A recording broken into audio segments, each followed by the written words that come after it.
Live from Fargo and serving you on TV, online, and on the go. This is Valley News Live at 5. We begin tonight with a developing story. State and local investigators are looking into the deaths of 2 people in Fergus Falls. A Google search of the address where the deaths happened links back to Assistant Otter Tail County Attorney, 41-year-old Ryan Cheshire, and his ex-wife, Sarah Cheshire. Tonight, Valley News Team's Melanie Palmer has the details from neighbors who heard cries for help.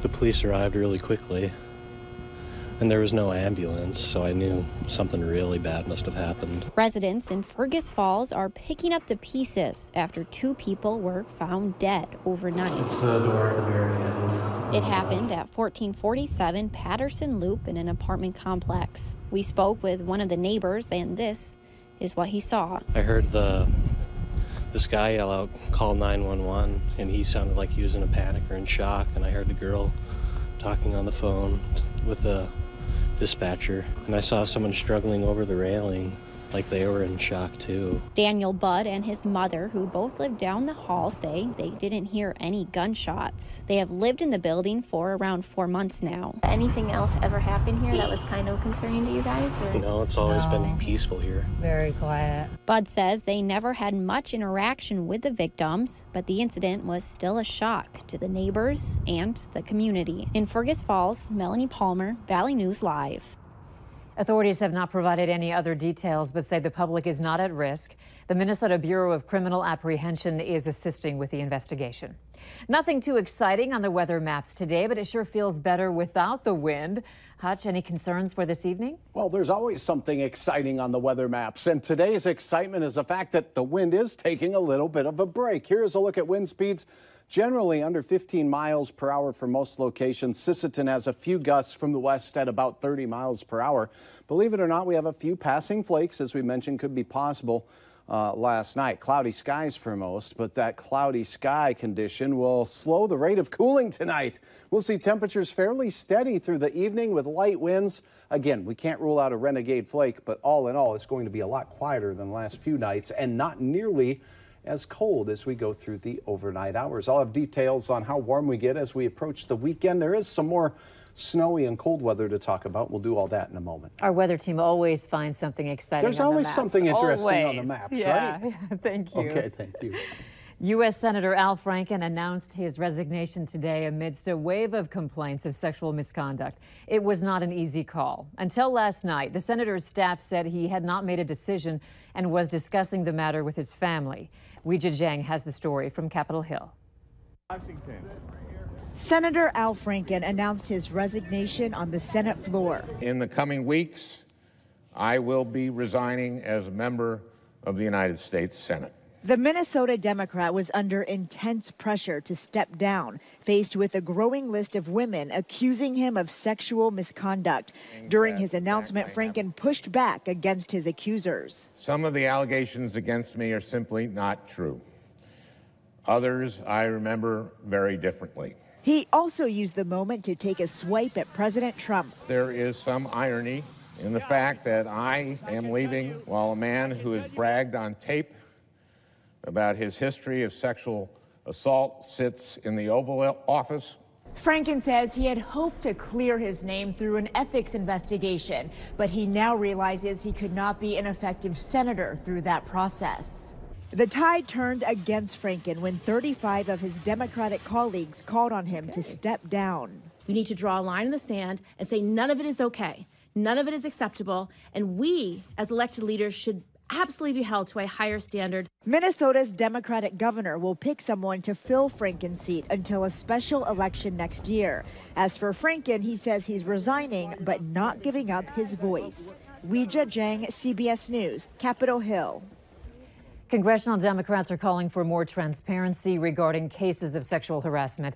Virginia Senator Tim Kaine is pressing for details on the number of claims filed against lawmakers and staffers and their cost, as well as the amount of money spent to settle those cases. Authorities in Richland County are investigating after a chemical explosion sent a, quote, large fireball into the air this morning. Deputies were called out for a fire at a small storage shed at ABU Trailers in Dwight, North Dakota, which is just west of Wahpeton. Deputies say there was a trailer with chemicals stored in 55-gallon containers, and the fire caused the containers to explode, sending a large fireball into the air. A release from the sheriff's office says the chemicals that exploded are no risk to the public, but they're not sure exactly which chemicals were involved. The fire remains under investigation. A Fargo man will be back in court in February after being arrested and accused of assaulting and abducting a person. 19-year-old Muhammad Ali was arrested by Grand Forks police last month after a woman says her son was attacked and robbed by 3 men. The incident happened outside their apartment building in the 1200 block of 44th Street South. After being robbed, the victim was forced to drive the 3 men to Grand Forks. Ali was in court earlier today and requested a contested preliminary hearing. That hearing will be held February 7th. Grand Forks police need your help identifying the man caught on surveillance video breaking into the Thrifty White Pharmacy. They released surveillance photos today after the man used rocks to break out windows around 1:30 a.m. this past Monday. They don't believe anything was stolen, but are still looking for the man responsible. Anyone with information can contact Grand Forks Police at 787-8000. Muslim faithful prayed outside Jerusalem's Damascus Gate today to protest against a decision by U.S. President Donald Trump to recognize Jerusalem as the capital of Israel. There were also angry demonstrators clashing with security forces there, and also in Ramallah and Bethlehem, along with rallies in several West Bank cities, protesting President Trump's decision. Palestinians have called for a general strike and are preparing for more mass protests on Friday. Remember to like Valley News Live on Facebook. You can follow the latest news, weather, and breaking news updates anytime on your feed. Just search Valley News Live, like our page, and you'll stay informed throughout the entire day. Here's a heads up for all you Bison football fans. NDSU Athletics says there are still single-game tickets available for Saturday's game against Wofford College at the Fargo Dome. We've got more information on our website about pricing and availability. Also, remember to join us Saturday morning at 10 a.m. for the Farmers Union Insurance Bison Football pregame show. Beth Houle, Alex Egan, and the crew will get you ready for the 11 a.m. kickoff.